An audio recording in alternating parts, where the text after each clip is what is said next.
जय श्री राम दोस्तों। जैसा कि आप मेरी स्क्रीन पे कुछ टेक्स्ट को देख रहे हो, वास्तुशास्त्र एन एंशिएंट डिवाइन साइंस। जी हाँ, मैं महावास्तुचार्य नमित गर्ग आपका स्वागत करता हूं मेरे चैनल पे। आज से मैंने एक वास्तु की नई सीरीज शुरू करी है, जिसमें मैं आपकी वास्तु से रिलेटेड जो भी क्वेरीज हैं उसको सॉर्ट आउट करने की हर संभव कोशिश करूंगा, प्रयास करूंगा। आपके दिमाग में वास्तु को लेके जो भी क्वेश्चंस हैं, जो भी क्वेरीज हैं, आप इस वीडियो को अच्छे से देखिए। एक कोर्स की फॉर्म में मैंने इसे डिजाइन किया है, जो अभी के लिए मैं आपको बिल्कुल निशुल्क, आई मीन टू से फ्री ऑफ कॉस्ट देने का प्रयास कर रहा हूं। फ्री ऑफ कॉस्ट का वर्ड सुन के ये मत समझिए कि मैं आपको ऐसे ही इधर उधर से नॉलेज इकट्ठी करके दे रहा हूँ। एक प्रॉपर कोर्सेज जो मैंने किए हैं, जितना भी ज्ञान मैंने अर्जित किया है, उस पूरे ज्ञान को मैं आपके समक्ष रखने का प्रयास करूंगा। आजकल मार्केट में बहुत से कोर्सेज अवेलेबल हैं। आपने बहुत से फ्री के कोर्सेज करे भी होंगे। मैं ऐसा नहीं कहता, हो सकता है आपको पहले से ही बहुत अच्छी नॉलेज हो, लेकिन उन कोर्सेज को करने के बाद क्या होता है, जब हम इम्प्लीमेंटेशन पे आते हैं हमारे घर में, जब भी हम वास्तु की इम्प्लीमेंटेशन स्टार्ट करते हैं, तो हमारे कुछ डाउट होते हैं। अब वो डाउट ना तो हमारे क्लियर होते हैं। जब तक वो डाउट क्लियर नहीं होंगे, आप अपने घर में वो रेमेडीज जो हैं वो प्रॉपरली इंस्टॉल नहीं कर पाओगे, जिसके रहते आपको वो बेनिफिट नहीं मिल सकते। जैसा कि आपने वास्तु के बारे में सुना होगा, आपने महावास्तु के बारे में भी जरूर सुना होगा।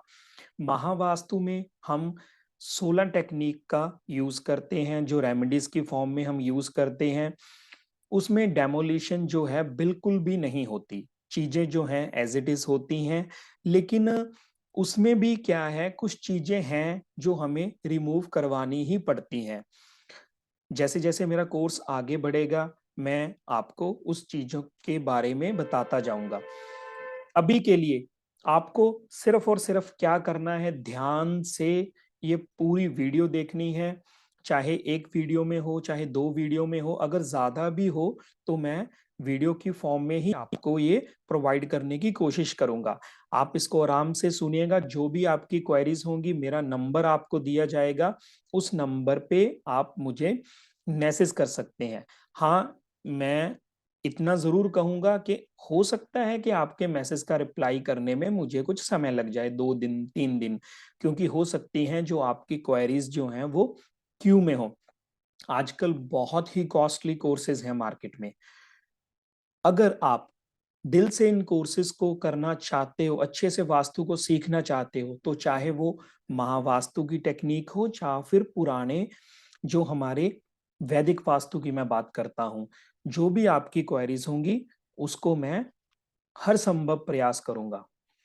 मेरी आपसे यही विनती है कि ये एक सनातन विद्या है, इसकी नॉलेज आपको होनी चाहिए। अगर हमारे शास्त्रों में, हमारे वेदों में, पुराणों में इस विद्या का जिक्र आता है, तो जरूर इस विद्या में कुछ है। क्योंकि जब तक आप इस विद्या को अपने जीवन में नहीं उतारोगे, तब तक आप इन डिवाइन साइंसेस की ब्लेसिंग से दूर ही रहोगे। छोटी छोटी रेमेडीज जो हैं, जो आपको अपने घर में करनी शुरू करनी है। अभी के लिए तो जैसे आपने महावास्तु का जो बेसिक कोर्स होता है, मैं उसी वे में आपको पढ़ाने की कोशिश करूंगा। और फिर उसके बाद जैसे जैसे आपकी क्वेरीज होंगी, जहां जहां हमें वैदिक वास्तु की कुछ रेमेडीज अप्लाई करने की जरूरत पड़ेगी, तो हम वो भी अप्लाई करेंगे। इस कोर्सेज को मैं शॉर्ट में ही रखूंगा, ज्यादा लेंथी नहीं लेके जाऊंगा। क्योंकि उसमें क्या होता है, मैंने फिर आपको बता रहा हूं मैं कि मार्केट में काफी कोर्सेज अवेलेबल हैं। यूट्यूब पे भी एक कोर्सेज की सीरीज अवेलेबल है, आपने वहां से सुने भी होंगे कोर्सेज। हो सकता है उसको अप्लाई करने में आपको कोई दिक्कत परेशानी ना आई हो, आपने अच्छे रिजल्ट लिए हों। तो वो भी एक बढ़िया चीज है। लेकिन हाँ, इस विद्या को मैं आपको फ्री में सिखाना चाहता हूँ। फ्री का मतलब ये नहीं है, इसमें कुछ एनर्जी एक्सचेंज जरूर होता है। उस एनर्जी एक्सचेंज को आप किसी बुजुर्ग की हेल्प करके, किसी गरीब की मदद करके, गौ माता की सेवा करके, जिन लोगों के पास मेडिसिन की व्यवस्था नहीं है, उनको आप मेडिसिन की फॉर्म में कुछ ना कुछ डोनेट करके कर सकते हो। तो मैं अभी इस कोर्सेज की शुरुआत करूंगा। बहुत लोगों ने ये कोर्सेज में, चलिए हम ज्यादा बातें नहीं करेंगे, हम इसकी शुरुआत करते हैं। अब जैसा कि आपने स्क्रीन पे देखा है, वास्तु शास्त्र एन एंशिएंट डिवाइन साइंस। तो क्या है वास्तु शास्त्र? अब वास्तु जो है उसकी डेफिनेशंस जो हैं आपने पढ़ी होंगी। ये एक निवास स्थान है, एक ड्वेलिंग प्लेस है, जहां पे आप रहते हो, जहां पे आपकी प्रेमिसेस है। आपकी फैक्ट्री हो सकती है, आपकी कमर्शियल साइट हो सकती है, आपके रहने का स्थान हो सकता है। मतलब कि धरती का कोई भी टुकड़ा जो आप अपनी पर्सनल यूज के लिए यूज में लाते हो, वो एक डिवेलिंग प्लेस बन जाती है। तो उसी को हम वास्तु से कनेक्ट करते हैं। अब उस ड्वेलिंग प्लेस की जो प्रॉपर स्ट्रक्चर है, प्रॉपर शास्त्रीय नॉलेज के अकॉर्डिंग उसको कैसा होना चाहिए, वहां पे जो पंच तत्वों का बैलेंस है वो कैसा होना चाहिए, ये सारी जो विद्या है वो वास्तुशास्त्र कहलाती है। दुनिया की कोई भी चीज हो, उसमें पंच तत्वों का मिक्सचर होता ही होता है। जल, वायु, अग्नि, पृथ्वी, आकाश। हाँ, इनकी जो मात्रा है वो अलग अलग हो सकती है। जैसे सॉलिड चीजें जो होंगी उसमें पृथ्वी तत्व ज्यादा हो सकता है, ठीक है। लिक्विड चीजों में, जैसा कि नाम से ही हमें पता लगता है, उसमें वाटर का एलिमेंट ज्यादा होगा ही होगा। लेकिन दुनिया की ऐसी कोई भी भौतिक चीज ऐसी नहीं है जो इन पंच तत्वों से विहीन हो। और अगर हम इंसान की बात करें तो हमारा शरीर भी है जो वो पंच तत्वों से ही मिलकर बना है। जब किसी इंसान की मृत्यु होती है तो ये पंच तत्व जो हैं वो अपने अपने तत्वों में विलीन हो जाते हैं, और जो हमारे भीतर आत्मा है वो उस परमपिता परमात्मा के साथ विलीन हो जाता है। अब वास्तुशास्त्र की आपने बहुत सारी डेफिनेशन सुनी होंगी कि वास्तुशास्त्र में हम क्या पढ़ते हैं कि कोई ऐसी जगह जिसको आप अपनी यूज में लाते हो और प्रॉपर पंच तत्वों का बैलेंस बना के एक नेचर के साथ जब आप सिंक होते हो, तो वो सारी जो विद्या है वो वास्तुशास्त्र के भीतर आती है।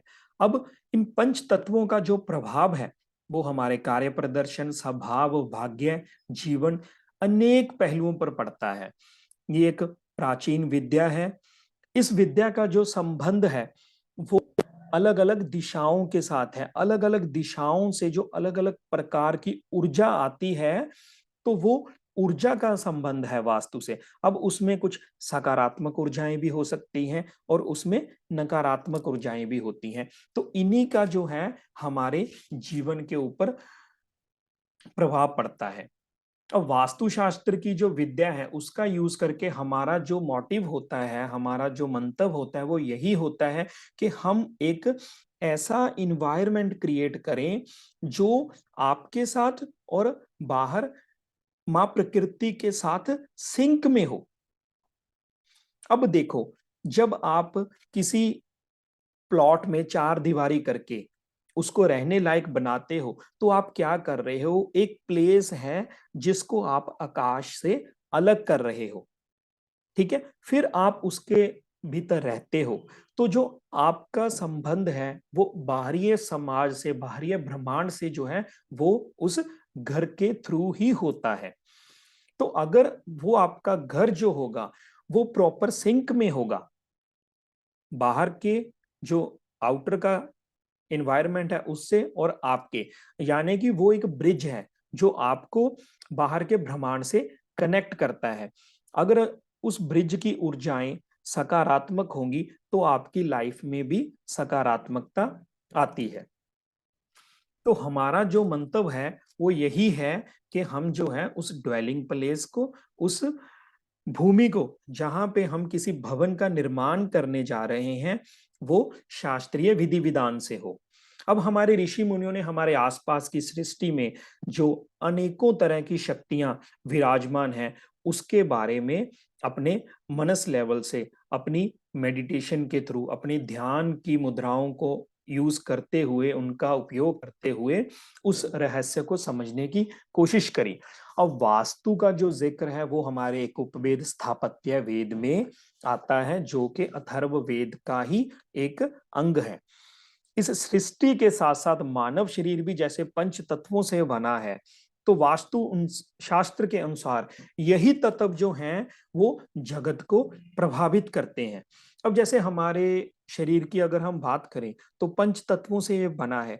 अगर एक भी तत्व का डिसबैलेंस होता है तो हमें पता है कि हमें दिक्कत आती है। अगर हमारी फायर डिस्टर्ब होती है तो हमें पित्त से संबंधित रोग होते हैं, हमारी वायु डिस्टर्ब होती है तो हमें वात से संबंधित रोग होते हैं, हमारा वाटर एलिमेंट डिस्टर्ब होता है तो हमें कफ से संबंधित रोग होते हैं। इसी तरह भवन में भी जब हमारे पंच तत्वों में से कोई भी तत्व डिस्टर्ब होता है तो ये तत्व जो हैं वो अपने अपने गुण धर्म के अनुसार जो जो हमें चीजें देने वाले थे तो उसमें डिस्टरबेंस आती है। जैसा कि जो पानी है, वाटर है, पानी का जो गुणधर्म है वो क्या है? बहते रहना, फ्लोइंग। यानी कि आपकी लाइफ में जो जो चीजें फ्लो से रिलेटेड होंगी वो डिस्टर्ब होंगी अगर आपके घर का जो वाटर एलिमेंट है वो डिस्टर्ब होगा।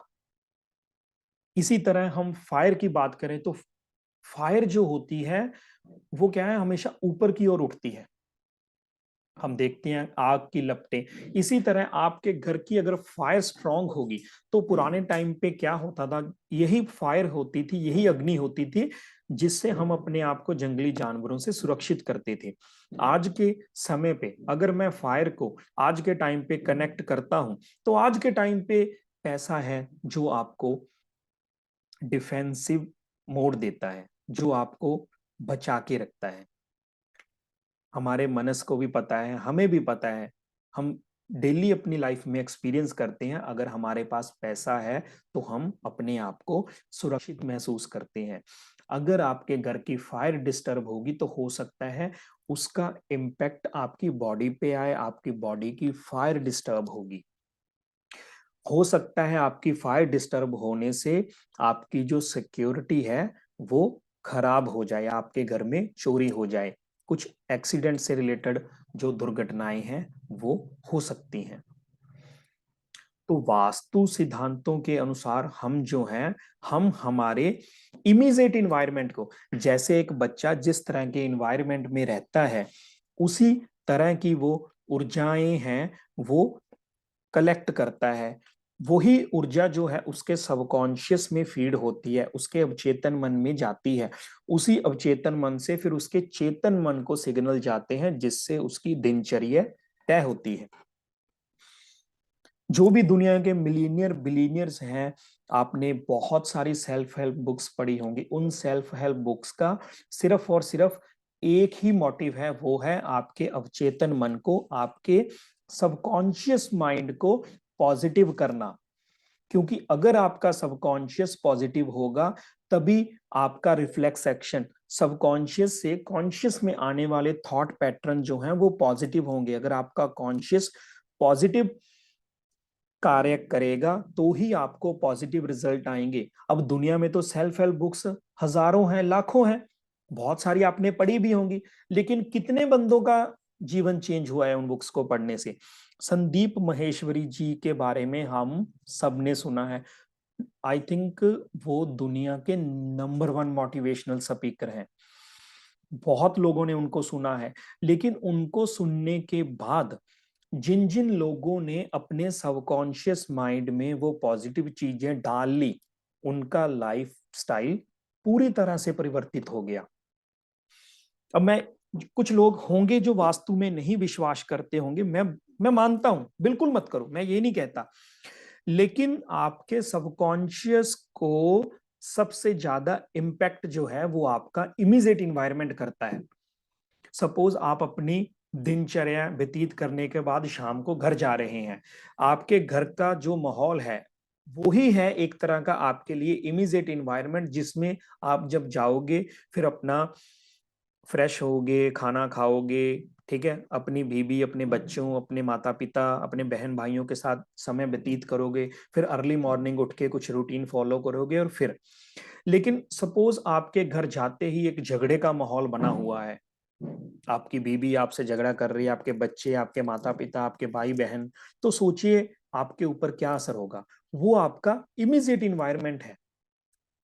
बहुत सारी शॉपिंग मॉल्स में दुकानें ऐसी होती हैं जहां पे आप 5,000 का सोच के जाते हो, 50,000 की शॉपिंग कराते हो, वो आपका इमीडिएट इन्वायरमेंट है। और कभी कभी आपके दिमाग में इतने बड़े टारगेट होते हैं शॉपिंग को लेके, लेकिन जाते ही आपका मूड चेंज हो जाता है। वो एक इमीडिएट इन्वायरमेंट है जिसमें आप इंटरेक्ट करते हो। बहुत चीजें हैं जो डिपेंड करती हैं। अगर आपके ऑफिस का इन्वायरमेंट पॉजिटिव होगा तो जब सुबह 9 बजे आप तैयार होके अपनी बाइक, अपनी कार में बैठोगे, तो आप मेरी बात को ध्यान से सुनना, आप 5 मिनट 10 मिनट वहां पे बैठ के सोचना कि अभी आप जिस ऑफिस में जा रहे हो, अगर वहां पे आपको सब कुछ अच्छा मिलता है, सपोज आपकी फैक्ट्री है, आपकी फैक्ट्री में आपकी लेबर अच्छे से काम कर रही है, आपको प्रॉपर ऑर्डर आ रहे हैं, प्रॉपर डिलीवरी जो है वो टाइम पे हो रही है, पेमेंट टाइम पे आ रही है, मींस कि एक अच्छा इन्वायरमेंट है, तो आपका फैक्ट्री में जाने का मन करेगा। लेकिन वही फैक्ट्री में अगर आपको लेबर से संबंधित दिक्कत आ रही है, वहां पे कुछ प्लस माइनस हो रहे हैं, डेली आपका झगड़ा हो रहा है, ऑर्डर आपको आ नहीं रहे, तो दिल पे हाथ रख के मेरे को ये बताइए कि सुबह 9 बजे तैयार होके आपका कार की ना सेल्फ मारने को मन भी नहीं करेगा। ये आपका इमीडिएट इन्वायरमेंट है। इमीडिएट इन्वायरमेंट आपका बहुत रोल होता है वास्तु का आपके इमीडिएट इन्वायरमेंट से, क्योंकि जो आपका इमीडिएट इन्वायरमेंट है वो आपके दिमाग का ब्लूप्रिंट है। वास्तु के जरिए हम आपके प्रेमिसेस में ही कुछ ऐसी पॉजिटिव चीजें घटित करवाने की कोशिश करते हैं जहां से आपका सबकॉन्शियस माइंड सिग्नल पिक करता है।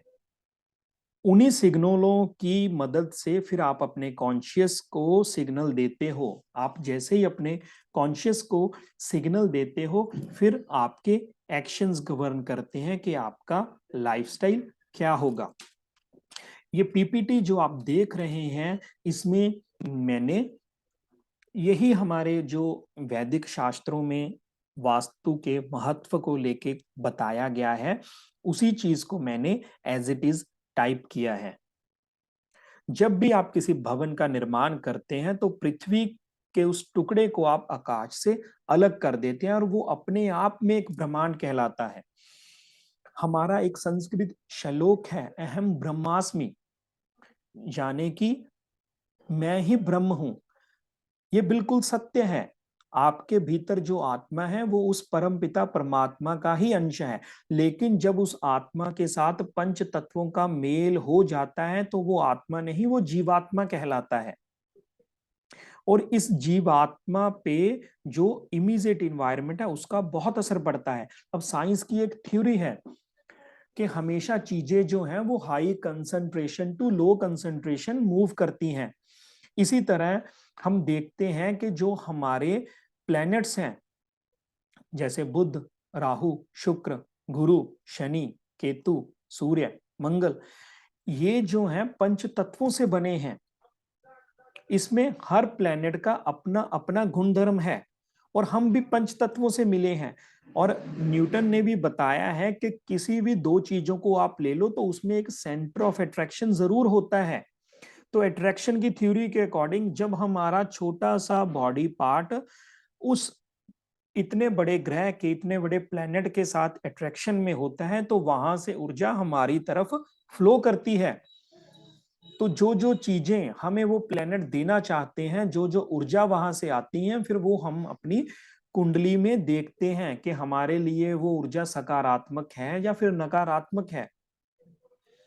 क्योंकि कोई प्लेनेट अच्छा या बुरा नहीं है, हर प्लेनेट का अपना अपना गुणधर्म है, बस डिपेंड कर रहा है आप किस प्रोफेशन में हो, आप उस गुणधर्म को कैसे यूज अपनी पर्सनल लाइफ में करोगे।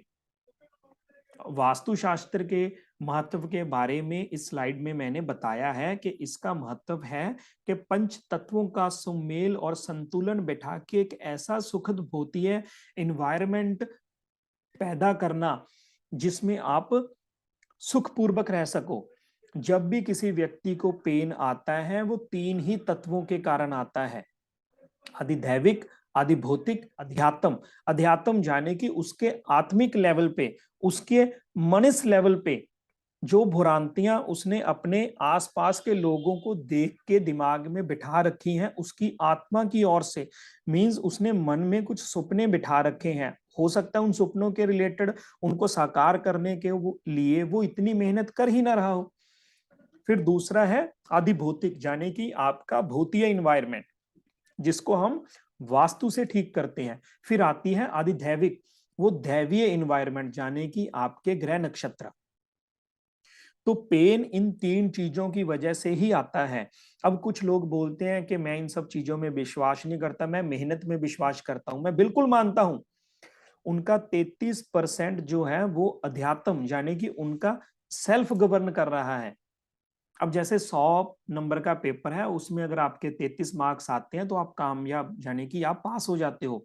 उसी तरह से अगर आध्यात्मिक लेवल पे अपने आपने अपने आत्मिक लेवल पे अच्छे से अपना मनस बैठा के काम करना शुरू कर दिया तो आपको सफलता मिलेगी ही मिलेगी।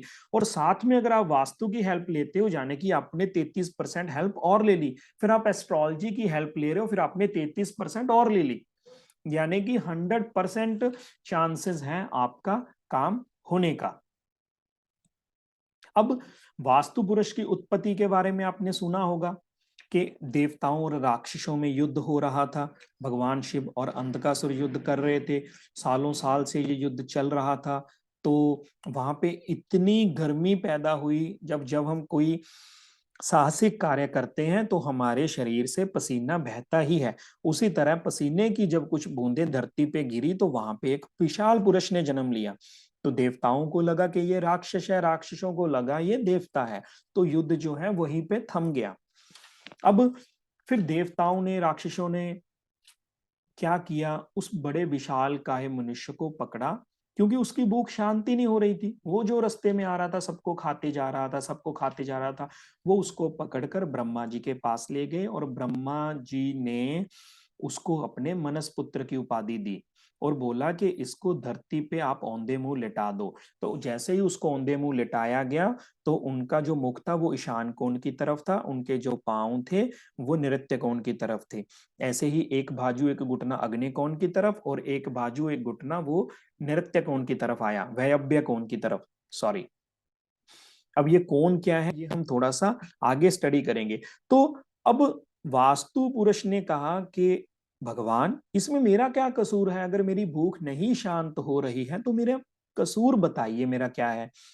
तो ब्रह्मा जी ने उसको धरती का पुत्र कहते हुए बोला कि आज के बाद जो इंसान तुम्हें याद करेगा, जाने की धरती के जिस भी टुकड़े का आप अपने पर्सनल उपयोग के लिए इस्तेमाल करोगे, अगर वो आपको याद करते हुए अपने श्रद्धा भाव से आपको एक तिनका भी अर्पित कर देगा तो आपकी भूख वही शांत हो जाएगी। अगर वो ऐसा नहीं करता तो भले आप पूरे के पूरे परिवार को खत्म कर देना, तो आपको कोई दोष नहीं लगेगा। तो वहीं से एक परंपरा है। अब ये एक कहानी है, ये एक सत्य है, उस पे हम नहीं जाएंगे। मैं तो सिर्फ आपको ये बोल रहा हूं कि हमारे सनातन धर्म में परंपरा है, जब भी हम नेचर से कुछ लेते हैं तो हम, जैसे आजकल आपने सुना होगा, तो हम यूनिवर्स का दिल से धन्यवाद करते हैं कि यूनिवर्स का हम जितना ज्यादा धन्यवाद करेंगे ये उतना ज्यादा मल्टीपल टाइम्स हमें वापस करता है। तो वही चीज है। अब हम धरती का जो टुकड़ा है वो अपने पर्सनल यूज के लिए ला रहे हैं, तो हम सिर्फ क्या कर रहे हैं, उस टुकड़े पे अपनी कंस्ट्रक्शन शुरू करने से पहले वास्तु की पूजा कर रहे हैं।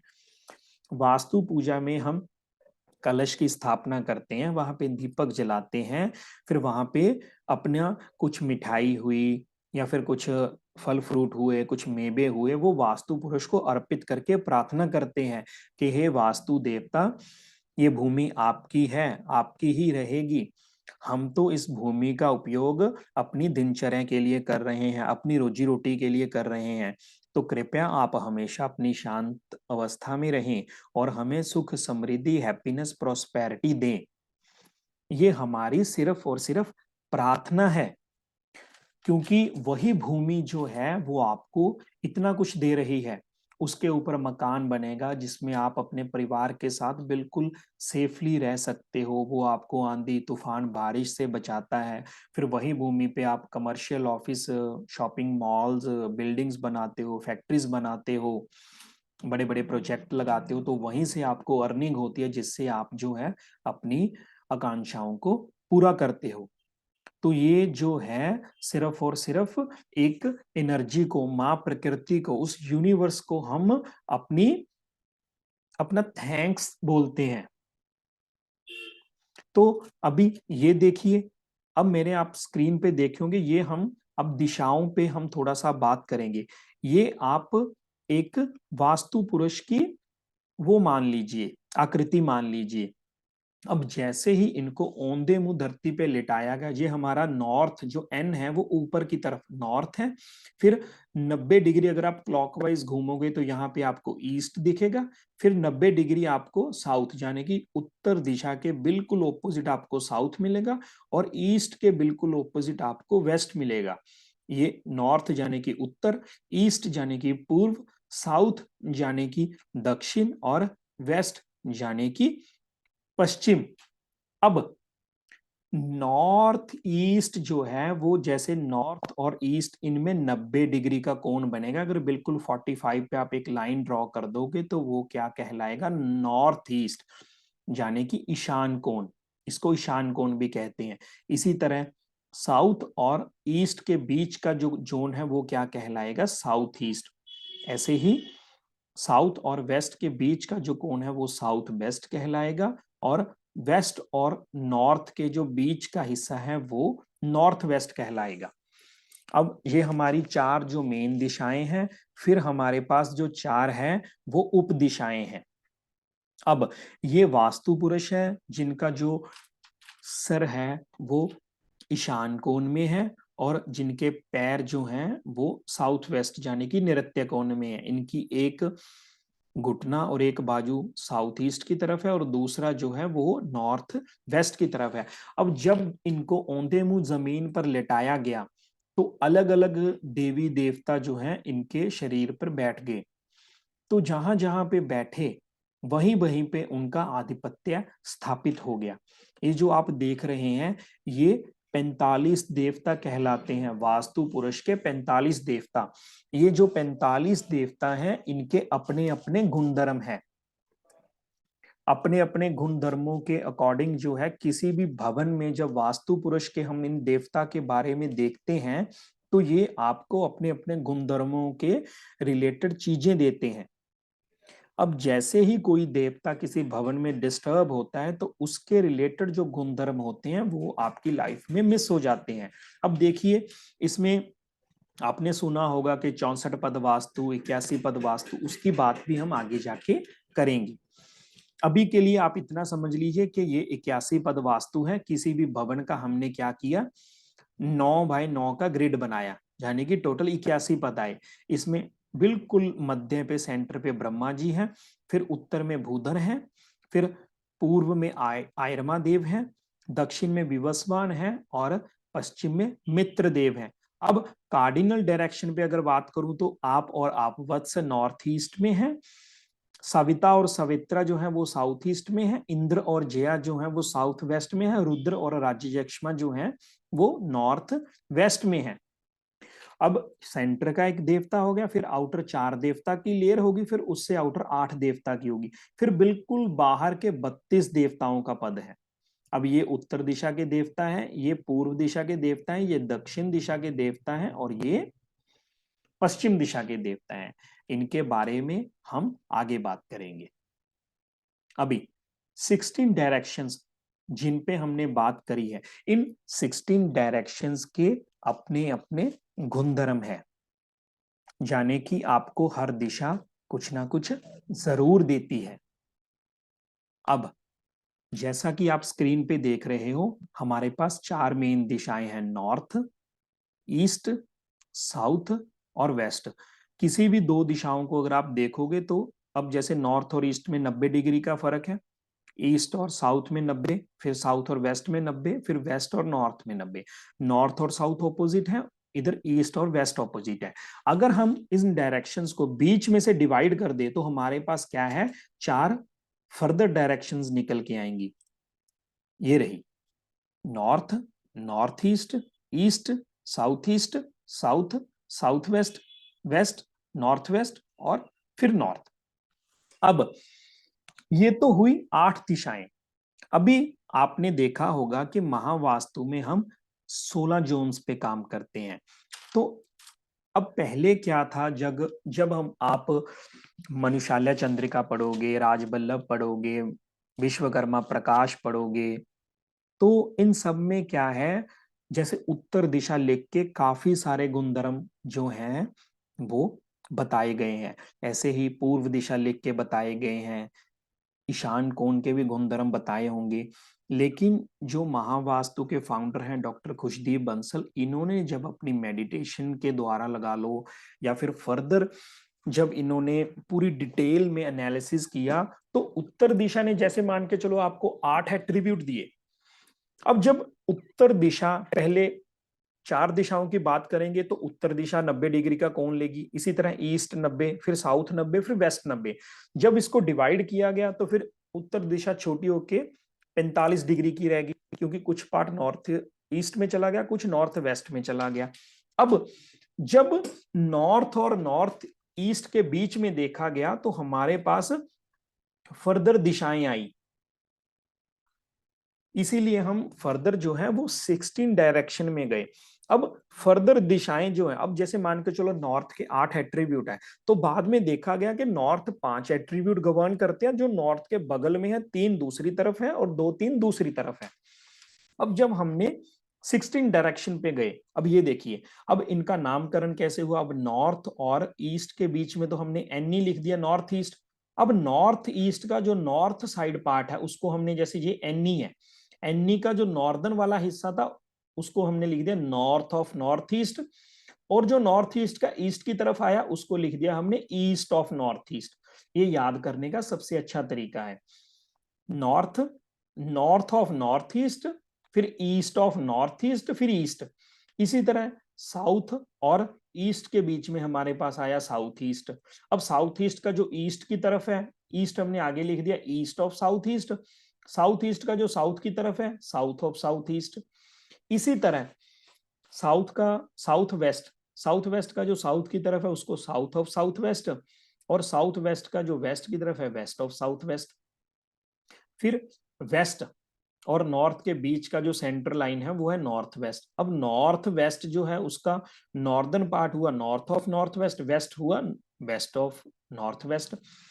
अब ये देखिए, इस शॉर्ट में लिखा हुआ है, नॉर्थ को एन लिखा है, नॉर्थ ऑफ नॉर्थ ईस्ट को एन एन ई लिखा है, नॉर्थ ईस्ट को एन ई लिखा है। इसी तरह 16 दिशाओं के बारे में बताया गया है। अब इनमें हर दिशा का अपना अपना गुणधर्म है, आपको उस गुणधर्म को जैसे तैसे करके याद करना है, क्योंकि जितने अच्छे से आप उन गुणधर्मों को याद करोगे उतनी ही अच्छे से आप दिशाओं के बारे में समझ पाओगे, और उसी से वो जो रिलेटेड एट्रीब्यूट्स हैं उसको आप अपने घर में मैच कर पाओगे। अब मान के चलिए जो उत्तर की दिशा है वो हमें अवसर देती है। अवसर किसी भी रूप में, पैसे के अवसर हो सकते हैं, आपके बच्चे पढ़ाई कर रहे हैं, उनकी कॉलेज की एडमिशन का टाइम आ गया तो नंबर ऑफ कॉलेज की अपॉर्चुनिटी हो सकती है।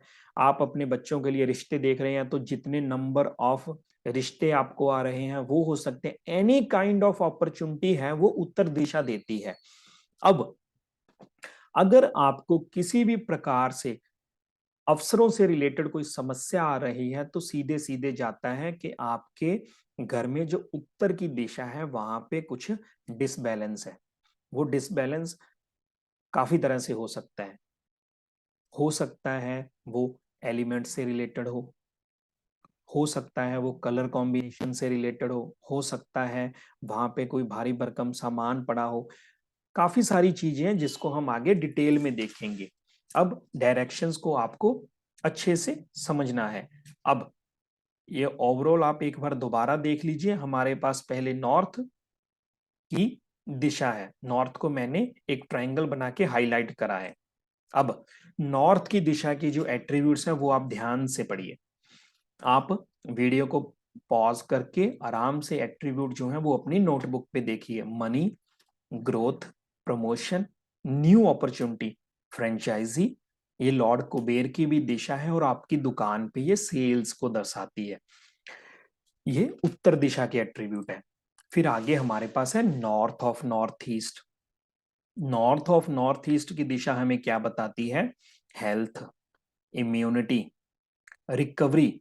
हेल्थ की रिकवरी, आपका एंथुजियाज्म, आपसे जो रिलेटेड डॉक्टर्स हैं, जो डॉक्टरी प्रोफेशन में जो लोग हैं, उनके लिए ये मास्टर दिशा है। और किसी भी तरह की हीलिंग, ये क्या है? आपको नॉर्थ ऑफ नॉर्थ ईस्ट देती है। फिर हमारे पास है नॉर्थ ईस्ट। नॉर्थ ईस्ट की जो दिशा है वो है आपके माइंड की, vision, clarity, peace of mind. आपके जो आइडियाज हैं वो यहीं से आते हैं। ये मैं अभी के लिए आपको दिशाओं के जो एट्रीब्यूट्स हैं वो शॉर्ट में बता रहा हूं। अगर आप कहते हो, मेरे को कमेंट बॉक्स में बताओगे, तो ईच एंड एवरी डायरेक्शंस के हम डिटेल में जाएंगे। फिर हम फर्दर जब मैनिफेस्टेशन की बात करेंगे कि मैनिफेस्टेशन में एक चीज को मैनिफेस्ट करने के लिए किन किन दिशाओं का कॉम्बिनेशन होता है और वहां पे आपको क्या क्या चीजें चेक करनी है। सपोज आप एजुकेशन लाइन में हो तो क्या जोन्स हैं।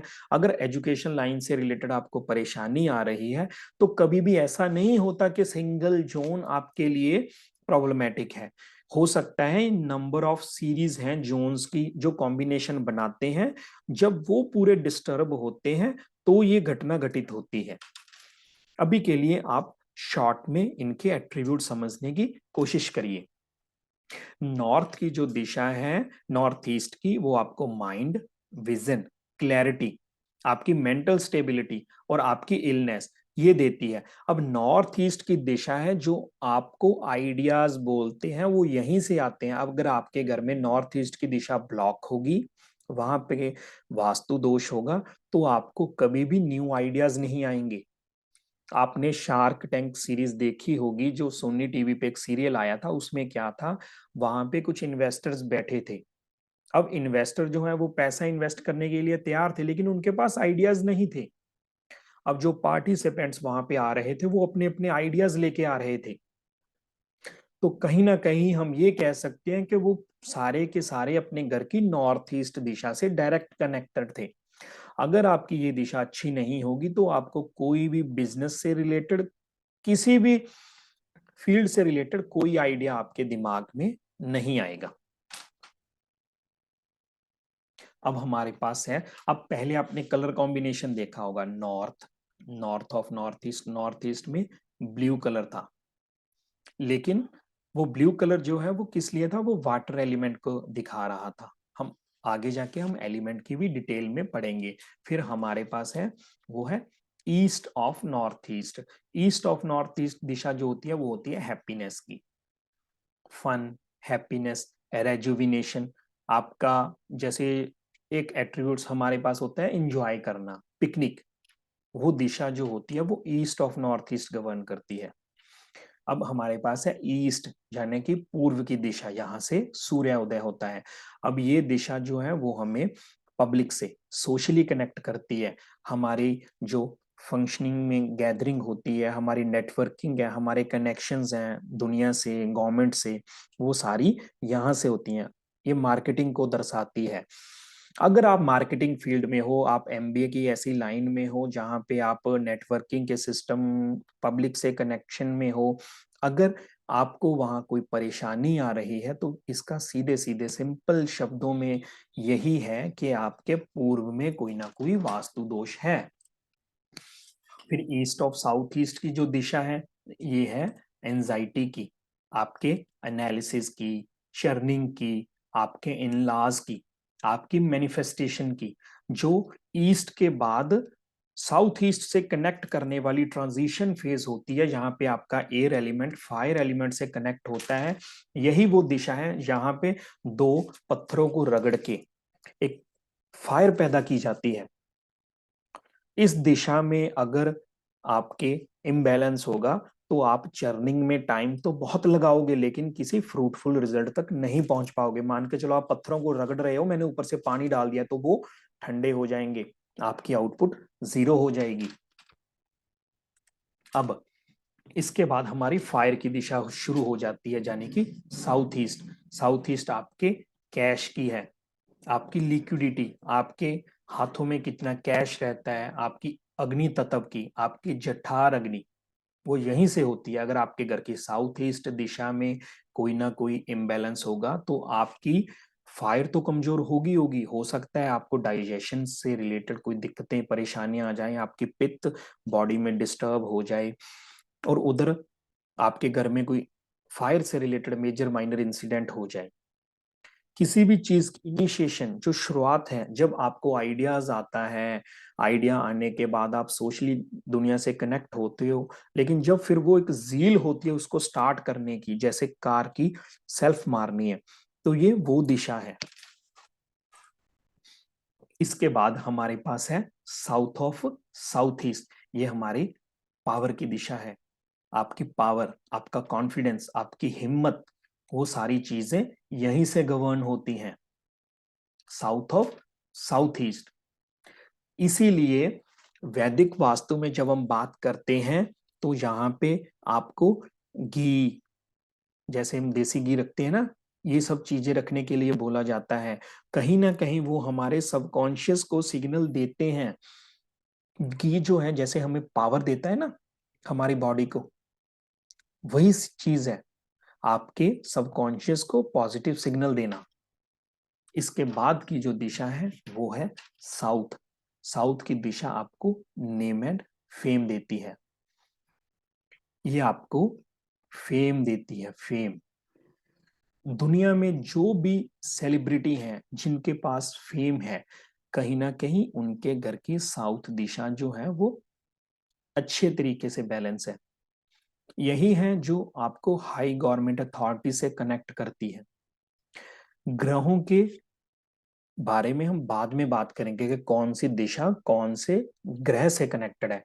अभी के लिए शॉर्ट में आपको यहां बता दूं कि साउथ की दिशा आपके मंगल को रिप्रेजेंट करती है। मंगल आपकी ताकत है, आपकी एक्शन ओरिएंटेड प्लेनेट बोला जाता है मंगल को। और जिन लोगों के पास नेम फेम होगा, आपने देखा होगा, वो कहीं ना कहीं अपनी लाइफ में बहुत एक्टिव होते हैं। अब हमारे पास अर्थ एलिमेंट की दिशा है south of south waste. South of south waste जो है वो डिस्पोजल की दिशा है। ये अब साउथ ऑफ साउथ वेस्ट में अगर देवता को हम देखें तो हमारे पास यहाँ पे देवता की बात भी हम आगे करेंगे। अभी के लिए मैं आपको सिंपली गुणधर्मों के बारे में बता रहा हूँ। यहाँ पे दो देवता आते हैं, गंधर्व और भृंगराज। गंधर्व देवता है वो आपकी कला का देवता है, और जो भृंगराज है वो आपकी डिस्पोजल वेस्टेज एक्सपेंडिचर को लेके जो एट्रीब्यूट्स हैं उनको गवर्न करता है। तो इसीलिए ये चीजें जो डिस्पोजल की दिशा मानी जाती है, इस दिशा में आई हुई कोई भी चीज जो है वो डिस्पोज ऑफ होना शुरू हो जाती है।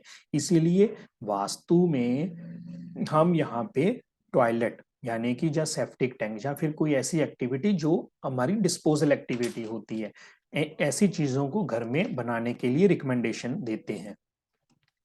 अब साउथ वेस्ट ये आपकी रिलेशनशिप यानी कि स्किल की दिशा है, रिलेशनशिप और स्किल की दिशा है। आपने वैदिक शास्त्र के जो पुराने शास्त्र हैं वहां पे पढ़ा भी होगा कि इसको मास्टर बेडरूम की दिशा भी बोला जाता है, क्योंकि जो हमारे बुजुर्ग थे वो कहीं ना कहीं प्रॉपर रिलेशन मेंटेन करके परिवार में एक सामंजस्य के साथ रहते थे। उनमें स्किल सेट होता था जिसको हम हेरिडिटरी गेन करते थे। साउथ वेस्ट की दिशा है जो बॉन्डिंग, लव, स्किल्स की, स्टेबिलिटी की दिशा है। यहाँ पे वास्तु पुरुष के पैर आते हैं। अगर यहाँ पे गड़बड़ होगी तो आपकी स्टेबिलिटी में बबलिंग होगी, आप कभी भी लाइफ में स्टेबल नहीं रह पाओगे। इसलिए बोला जाता है कि नॉर्थ ईस्ट और साउथ वेस्ट ये दो तो मास्टर जोन है आपके वास्तु में। अगर आपको स्टेबिलिटी से रिलेटेड कोई समस्या आ रही है, आपकी लाइफ में काफी अप्स एंड डाउन्स चल रहे हैं, इवन कि आपकी कुंडली में आपको बोला जाता है कि आपके यहाँ पितृ दोष है कुंडली में, तो ये दिशा आपकी अफेक्ट होगी, साउथ वेस्ट की दिशा। फिर हमारे पास है वेस्ट साउथ वेस्ट की दिशा। ये दिशा जो है वो हमारी प्रैक्टिस ऑफ स्किल्स की है, स्किल्स को प्रैक्टिस करने की है, विद्याभ्यास की दिशा है। आपकी नॉलेज, आपकी एजुकेशन, आपका नो हाउ, आप कैसे काम करते हो, किसी भी काम को करने के लिए जो आप ज्ञान का उपयोग कर रहे हो वो, ये आपकी सेविंग्स भी है। इसीलिए इसको प्रोटेक्शन एट्रीब्यूट के जरिए यहां पे बताया गया है। अब वेस्ट की दिशा, ये प्लेनेट शनि की दिशा है।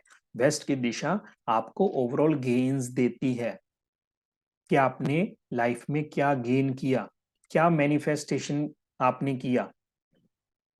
आपकी जो हर तरह की इच्छा शक्ति है वो यहीं से पूरी होती है।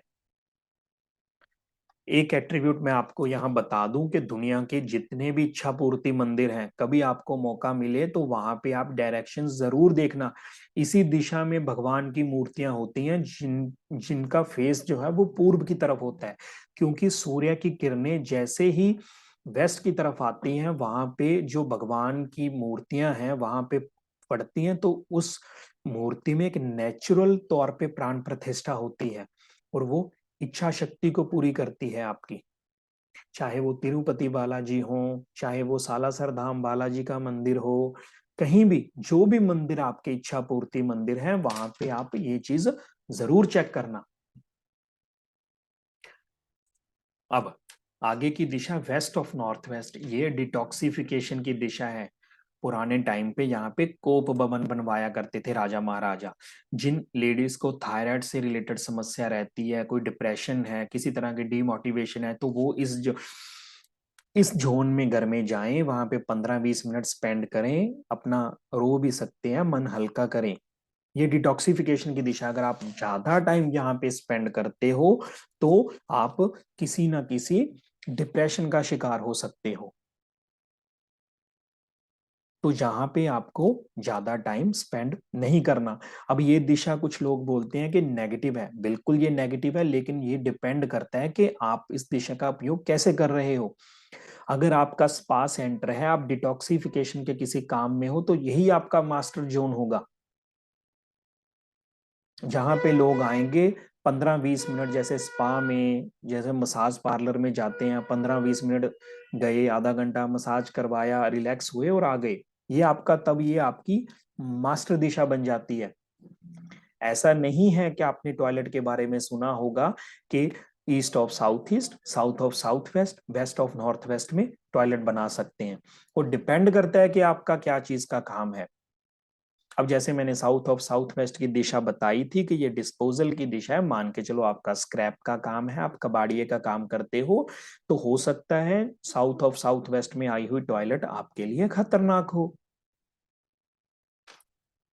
तो ये काफी डीप साइंस है, आपको ध्यान से इसको समझना है और अपनी लाइफ में उतारना है।